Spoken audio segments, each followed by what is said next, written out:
ఈ దఫా కూడా గతంలో మాదిరిగానే చంద్రబాబు నాయుడు గారు పెట్టుబడుల విషయంలో పబ్లిసిటీ మాత్రం చంద్రబాబు నాయుడు గారికి పీక్లో ఉంది.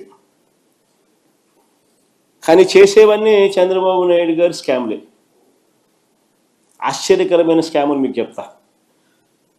ఏ రకంగా పరిశ్రమల పేరుతో చంద్రబాబు నాయుడు గారు ఆశ్చర్యం కలిగించే విధంగా స్కామర్ ఎలా చేయగలుగుతాడో చెప్తా. పేరుకు 1-2 పెద్ద కంపెనీలకు ఉచితంగా భూములు ఇస్తున్నట్టు ప్రకటిస్తాడు.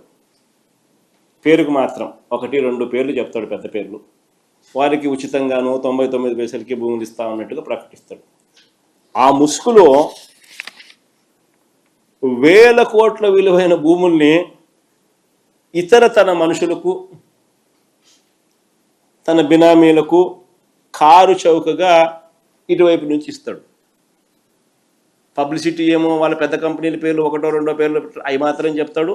రూట్ చూస్తే ఈ పక్క ఎల్లయ్యలకు, పుల్లయ్యలకు, సున్నయ్యలకు, ఈ పక్క తన బినామీలకు కారు చౌకగా స్కాములు చేస్తూ డబ్బులు ఇచ్చుకునే కార్యక్రమాలు. తన మనుషులకు, తన బినామీలకు. విశాఖపట్నంలో దాదాపుగా 2,000 కోట్ల రూపాయలు విలువ చేసి దాదాపు 14 ఎకరాల భూమి 99 ఏళ్లకు లూలు గ్రూప్కు లీజుకి ఇచ్చినాడు. ఎలాంటి టెండరు లేదు, ఎలాంటి ఆక్షను లేదు. కేవలం కంపెనీ రాసిన లెటర్ ఆధారంగా ఈ భూములు వాళ్ళు మాల్ కట్టుకునేదానికి ఈయన ఇచ్చినాడు. ఇదే లూలు గ్రూపు అహ్మదాబాదులో, గుజరాత్లో 16 ఎకరాల భూమిని 519 కోట్ల రూపాయలకు వేలంలో కొనుగోలు చేసి మాల్ కడతా ఉన్నారు. గుజరాత్లో ఇదే లూలు గ్రూపు 16 ఎకరాల భూమి 519 కోట్ల రూపాయలు బిడ్డింగ్ చేసి ఆక్షన్లో భూమి కొని అక్కడ మాలు కడతా ఉన్నారు. ఆంధ్ర రాష్ట్రంలో ఫ్రీగా చంద్రబాబు నాయుడు గారు ఆక్షన్ లేదు, మన్ను లేదు, పాడు లేదు, ఏమి లేదు, 99 ఏళ్ళ ఊరికే లీజు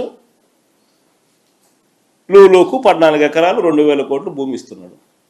ఇది ఆంధ్ర రాష్ట్ర పరిస్థితి మాలు కట్టడానికి. సరే, ఇంకొక అడుగు ముందుకేద్దాం. ఇప్పుడు ఇది అహ్మదాబాద్లో లూలుకు సంబంధించి ఏ రకంగా ఆ రాష్ట్రం క్రెడిట్ తీసుకుంటూ the city's biggest land deal so far has also set the record for the highest stamp duty from a single sale deed. ఇక్కడ స్టాంప్ డ్యూటీ కూడా ఎగ్జంప్షన్ మన రాష్ట్రంలో. అక్కడ స్టాంప్ డ్యూటీకి హైయెస్ట్గా వచ్చిందని కూడా వాళ్ళు పబ్లిసిటీ చేసుకుంటా ఉన్నారు.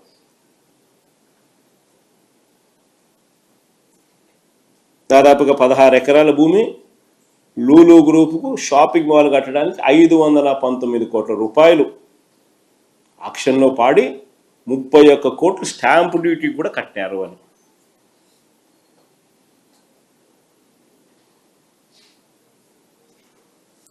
ఈ టైమ్స్ ఆఫ్ ఇండియాలో ఆర్టికల్ ఇది. ఎవరైనా కావాలంటే సార్ చూసుకోండి. తర్వాత ఇంకొకటి Satva group, Kapil group, ANSR group, ఇటువంటి రియల్ ఎస్టేట్ కంపెనీలు. ఈ కంపెనీలకు భూముల కేటాయింపులో కూడా ఎలాంటి యాక్షన్లు లేవు. పక్కన తెలంగాణలో చూస్తూ ఉంటే యాక్షన్ కనపడతానే 170 కోట్లు ఎకరాకు పోయిందని. గుజరాత్లో ఆక్షన్లలో కనపడతా ఉన్నాయి, ఇంత డబ్బులు సంపాదిస్తున్నారని ఆక్షన్లలో ల్యాండ్లు. మన రాష్ట్రంలో మాత్రం రియల్ ఎస్టేట్ కంపెనీలకు సత్వా, కపిల్, ఏఎన్ఎస్ఆర్ ఇటువంటి రియల్ ఎస్టేట్ కంపెనీలకు భూములు కేటాయింపులో ఎటువంటి యాక్షన్స్ లేవు. ఈ ఒప్పందాలు ఒకసారి చూస్తే ఈ సత్వాకు కానీ, కపిల్కి కానీ, ఏఎన్ఎస్ఆర్కి కానీ ఎకరా 50 కోట్లు విలువ చేసే భూములు వీళ్ళకు కేవలం 1.5 కోటి ఇచ్చినారు. ఎకరా 50 కోట్ల రూపాయలు విలువ చేసే భూములు కేవలం 1.5 కోటి ఇచ్చినారు. సత్వాకు 30 ఎకరాలు, కపిల్ చిట్ ఫండ్స్ వాళ్ళకు 10 ఎకరాలు, ఏఎన్ఎస్ఆర్ వాళ్ళకు 10 ఎకరాలు, ఇంకా రహేజాకి అయితే మరి 99 పైసలకి. అన్నిటికన్నా ఇంకా పెద్ద స్కామ్ చెప్పంటారా ఇక్కడ?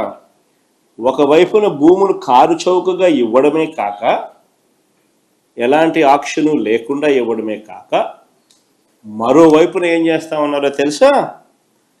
ల్యాండ్ యూస్ కన్వర్షను, ల్యాండ్ యూసు వీళ్లకు 40%, 50% మిక్స్డ్ యూస్కు వీళ్ళకు చేసుకునేదానికి స్వేచ్ఛనిస్తూ, మరోవైపున వీళ్ళు బిల్డింగులు కడితే స్క్వేర్ ఫీట్కి 2,000 రూపాయలు వీళ్ళకి తిరిగి గవర్నమెంట్ ఇస్తున్నారు.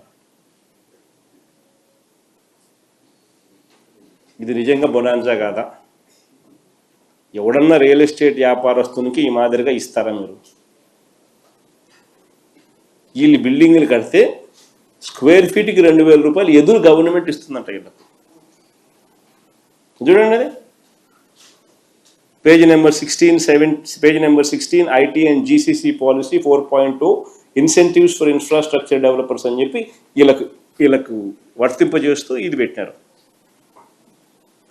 50% క్యాపిటల్ సబ్సిడీ అంట, మ్యాక్సిమం ₹2,000 పర్ స్క్వేర్ ఫీట్ అంట, పేడ్ ఓవర్ 5 years అంట. ఏందండి ఇది?